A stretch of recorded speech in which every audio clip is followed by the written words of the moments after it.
Welcome to the Joyful Nourishment Podcast. This is a podcast about our relationship with food and eating, body image, eating disorder recovery, mental health, and more. I am your host, Lynn Thorstensen, a registered nutrition therapist and body image coach based in the west of Ireland. And I'm so glad that you're here. Welcome back to another episode of the Joyful Nourishment Podcast. And today I want us to talk about food rules. So it's going to be just an episode with me, but I have been thinking about this for quite a while. So, I did an episode a while back talking about the magic of giving yourself full permission to eat.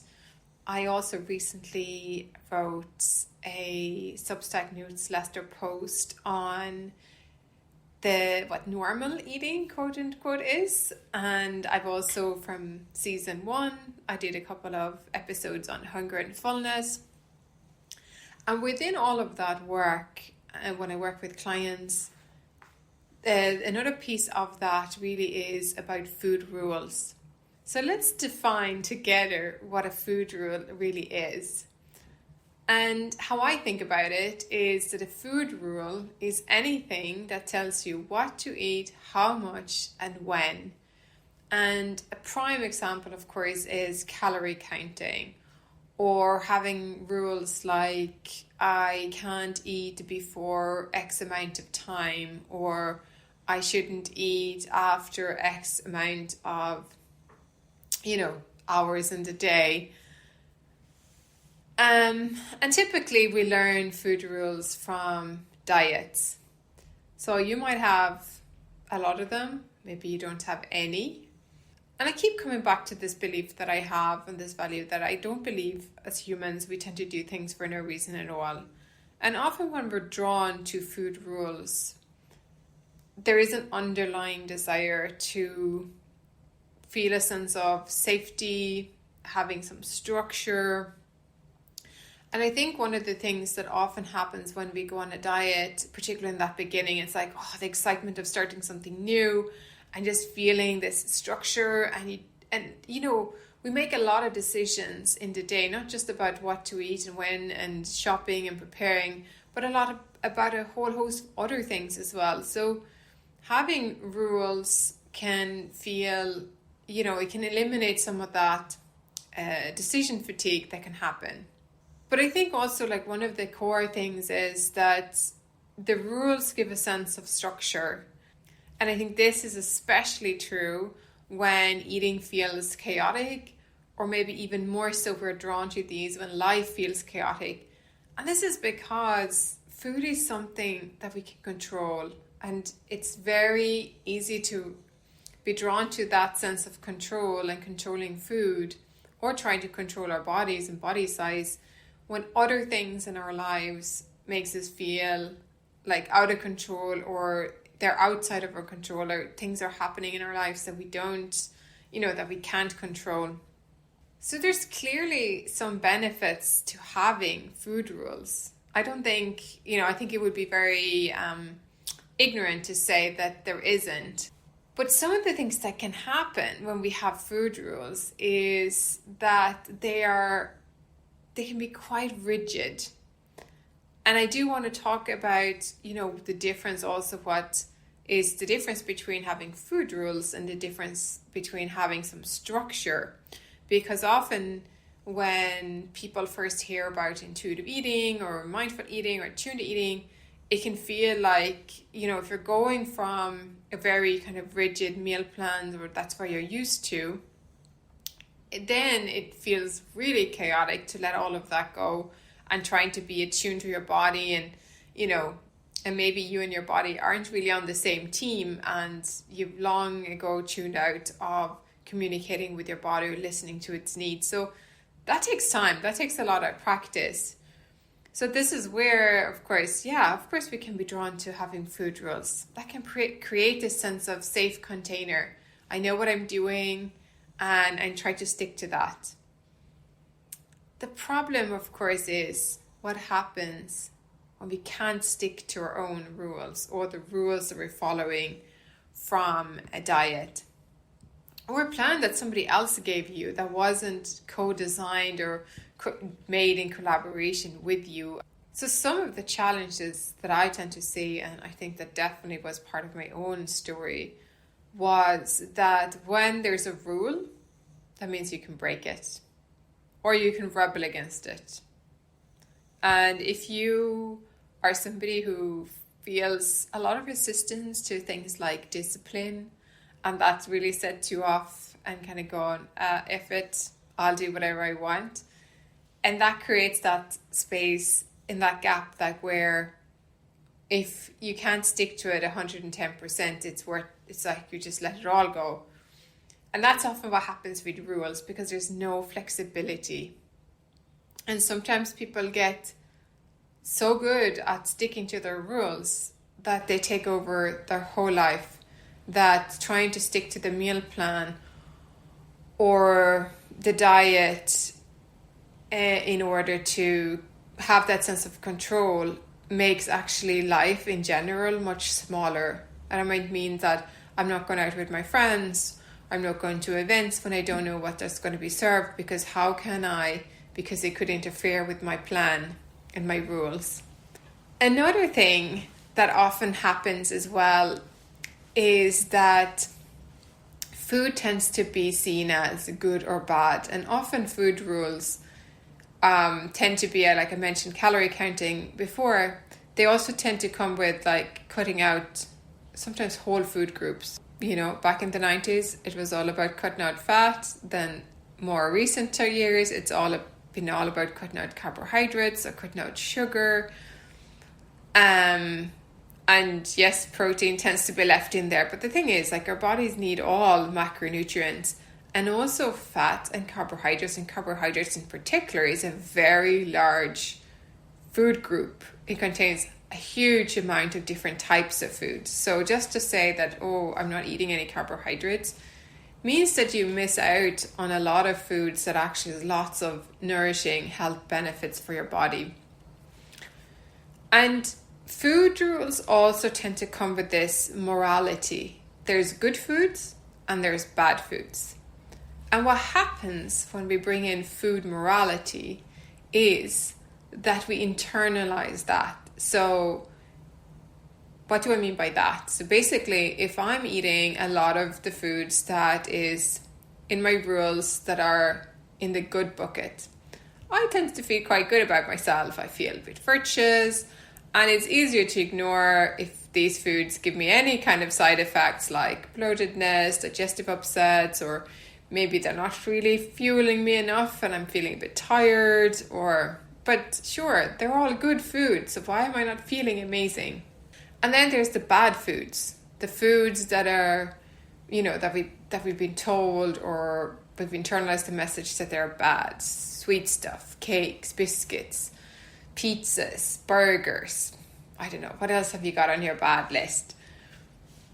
And I talk a lot about food morality with the people I work with, and I post a question in the sense of, what would it be like if food was morally neutral? Because the thing that happens when we see food as good or bad is that we are internalizing that message. So it's not that I eat certain foods, that are bad. It's actually that I feel that I am bad, that I am a bad person by eating some of these foods. And in the end of the day, it's food. And different foods have different nutritional profiles and provides different benefits, and they may have different effects in the body. But can we let them be morally neutral? Because when we let the food be morally neutral, it's so much easier to figure out what foods work well for you and your body at this moment in time. And the thing is, well, when food is morally neutral, we're not so wedded to it that if we find that our body's preferences and needs change, we can be a bit more flexible. So if it turns out that all of a sudden my body needs a lot more carbohydrates than it used before, I can now incorporate them because I'm not wedded to this good and bad. So what's really important to remember when we talk about food morality is that, and food being morally neutral, is we're still recognizing that the food has different nutrient values and profiles and serves our bodies and our brains and our overall emotional well-being in different ways. But we just hold them as morally neutral. A carrot versus a bar of chocolate are just food. They're different types of food, and they will feel different and they'll taste different, and you might feel different after eating either of them. But your value as a human does not change depending on whether you eat the carrot or the bar of chocolate. You're not a good person or a bad person either way. And the thing as well, I think, with food rules is, do we ever kind of challenge them? Or do we think about, where did I learn this, that eating after, say, a typical one would be like eating after 6 o'clock is bad? Like, is that true? Is that true for me? Where did I learn that? Did we just, like, a lot of things that I feel is being said over and over in our culture becomes normalized, and we stop questioning, is this true for me? And is this actually true? Or if I'm never eating breakfast, is that a good thing? Maybe. Or does it work for me? Or actually, am I feeling better when I have some breakfast, even if it's small? And also, what is a breakfast food? Can it be whatever food you want? So moving away from these rules and tuning back into what actually works for you. And that's a big question, and that might take some time to sit on, think on, be with. And lots of nutrition information is also contradictory. I feel like the longer I am in the space of nutrition and the world of nutrition and health and wellness, the more contradictory messages I seem to come upon all the time. And there's often a grain of truth in many of them, but sample sizes of studies can be really small, or if we see it in mainstream media, it's just grabbed headlines. And again, it doesn't say much for our own individual situations and needs.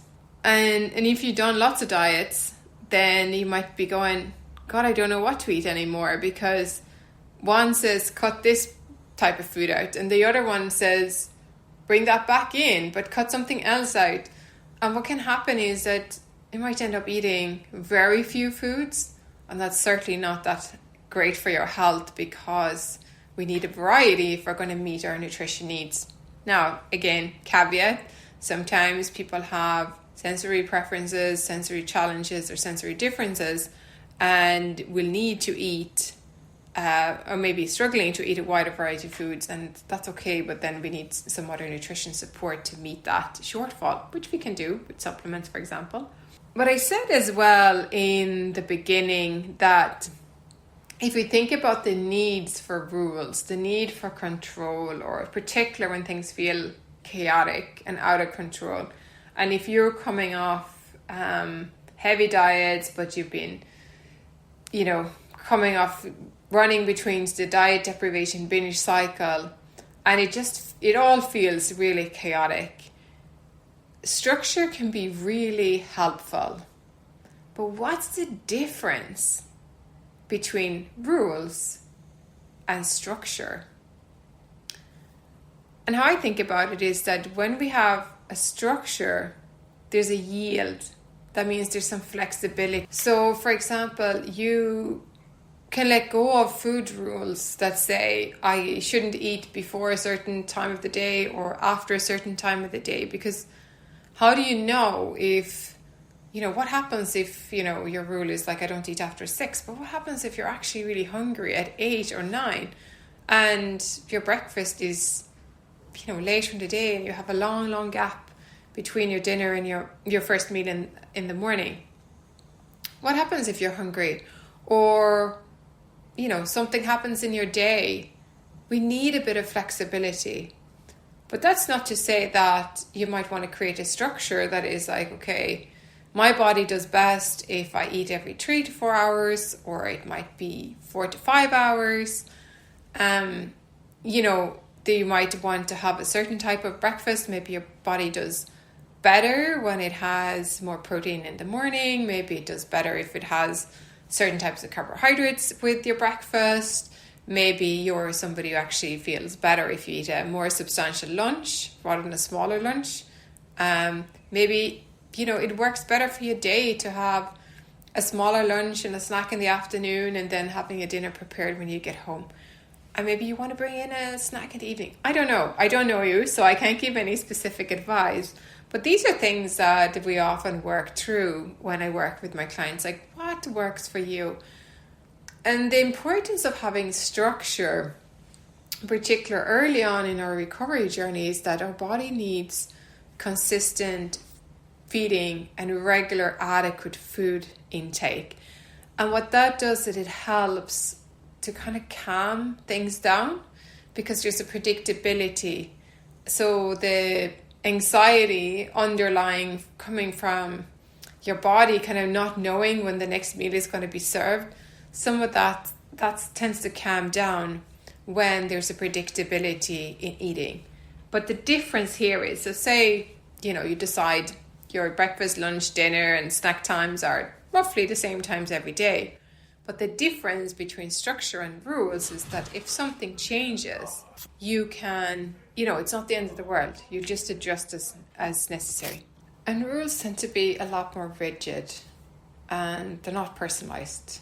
Often we pick up rules that are set by somebody else. So the rules also tends to be much more externally driven versus a structure where you've put together the kind of structure that is unique and supportive for you. If you are in a place where, and this may be true for you or it might not be true for you, but if it is true for you, that actually found that having rules really actually is not helpful. Either they become so tight and so suffocating that their lives become really small, and or you might find yourself rebelling, binging, eating, and then just kind of come back to sort of try to tighten that. How do we let go of rules? And how do we let go of rules?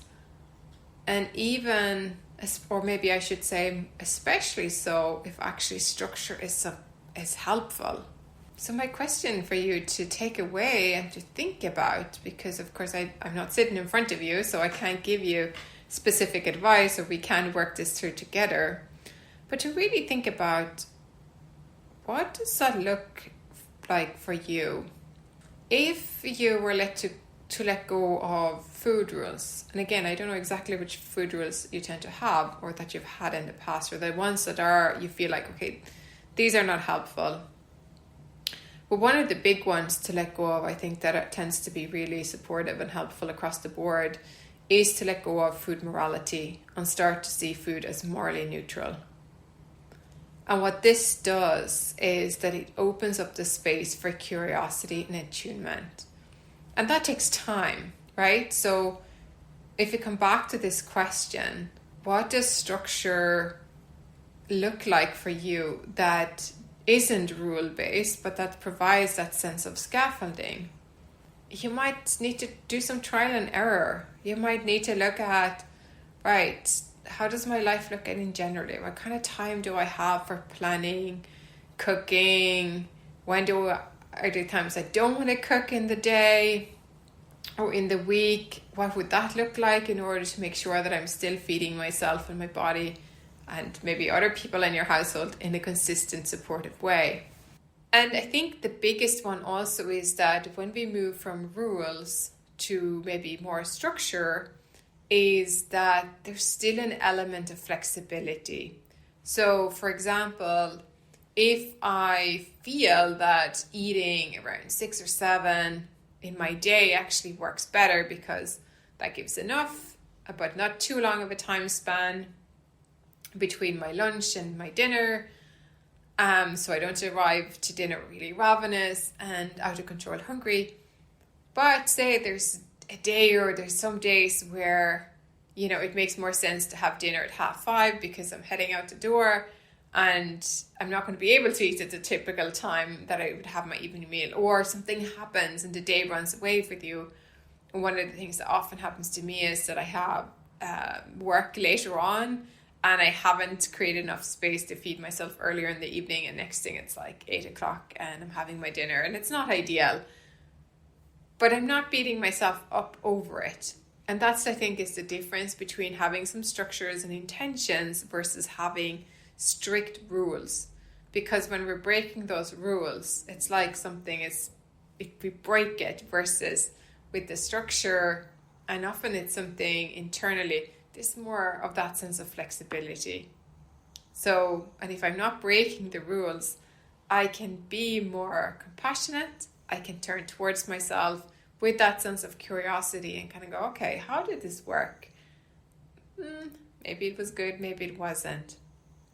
And that's fine. And that information is now informing my next choices and decisions over in time moving forward, versus when I'm breaking a rule and I'm internalizing that, there tends to be a lot of guilt and shame, and then we're stuck in that type of spiral instead of, being curious, like, oh, sure, that didn't really work, or I could have made a different choice. Whereas it's like, oh, when we're stuck in shame and guilt, it's like, I'm bad, I'm useless, things are bad, I'm never going to be. And then we tend to do other things, that aren't so helpful to try to soothe ourselves in that space. Whereas there isn't rules there. It's like, but you can still have that structure and it's not the same thing.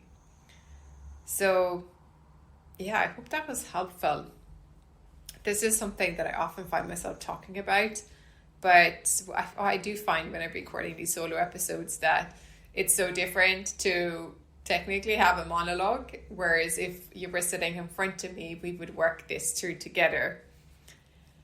The final thing I want to say is that I am currently taking on some new clients. So if you are interested in us working together, please book in for a free 30-minute call and we can have a chat, see if there's a good fit, where you're at, what would you like to work on in your relationship with food and eating, and maybe body image as well. So anyway, take care and I will see you again soon. Thanks for listening. The Joyful Nourishment podcast is produced with no financial backing, and your support means a lot to keep this project going. If this episode has been helpful in any way, please consider liking, subscribing, or leaving a 5-star review on whatever platform you listen to podcasts on. This helps the podcast to be found by others. And of course, you can also forward this episode to a friend whom you think may benefit. Find out more about what I offer on straightforwardnutrition.com, and if you're interested in working with me, please use the link in the show notes to book in for a free initial 30-minute session. And finally, please come and join the Joyful Nourishment community over on Substack, unless you're there already, by subscribing to my newsletter using the link below.